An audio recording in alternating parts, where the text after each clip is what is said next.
কলকাতা পৌর সংস্থার বাজেট অধিবেশনের তৃতীয় দিনের প্রথম ভাগের শেষ পর্ব। চশমা পরে ঝলমলে আলো দেখতে পারেন না, বাম কাউন্সিলর মধুচন্দা দেবকে কটাক্ষ তৃণমূল কাউন্সিলর অরিজিৎ দাস ঠাকুরের। ফের উত্তাল কলকাতা পৌর সংস্থার বাজেট অধিবেশনের তৃতীয় দিনের প্রথম ভাগের শেষ পর্ব।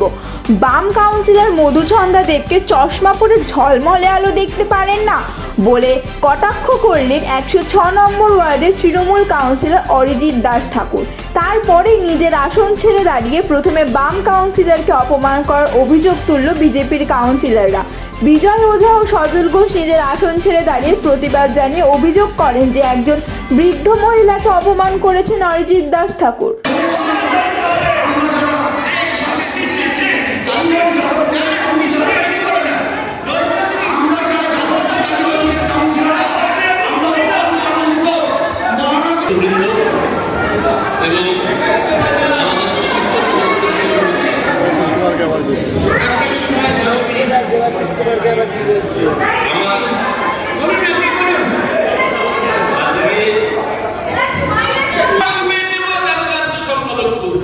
এই বিবর্তন